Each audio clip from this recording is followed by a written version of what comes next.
Et on ouvre donc cette Europe 1 13h avec cet hommage national aux 42 victimes françaises des attaques terroristes du Hamas du 7 octobre en Israël. Une cérémonie républicaine placée sous le signe universel de lutte contre l'antisémitisme. Caroline Baudry, vous avez assisté à cet hommage présidé par Emmanuel Macron dans la Cour des Invalides. Un hommage poignant, hein. Oui, le président de la République est entré, l'air grave, vêtu de noir, dans la cour d'honneur des Invalides. 42 membres de la garde républicaine sont entrés un par un dans cette cour. Chacun portait un portrait de l'une des 42 victimes. Le Kaddish, chant de deuil de la tradition juive que vous entendez, a résonné dans la cour, interprété par les musiciens de la garde républicaine. Katia Zohar est franco-israélienne. Elle tenait avant la cérémonie la photo de sa fille Bar Zohar, 23 ans, française également, disparu à Nova.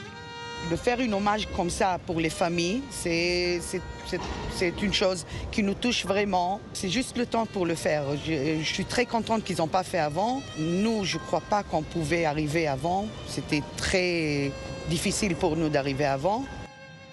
Le temps du trauma, même sentiment pour Meitav, la sœur de la Française Karine Journeau. Depuis le 7 octobre, nous ne sommes plus la même famille. Tous les jours, nous avons cette douleur. Chaque jour, nous nous réveillons, nous allons nous coucher. Mais ce qui est arrivé, on n'y croit toujours pas. Je pense que c'est un immense honneur qu'il ne nous oublie pas en faisant cette cérémonie. Le vol jusqu'ici, la sécurité, l'hôtel, tout était très bien. Durant la cérémonie, ces familles pleuraient dans les gradins. Des familles qui vont être reçues par Emmanuel Macron dans un instant. Caroline Baudry aux Invalides pour Europe.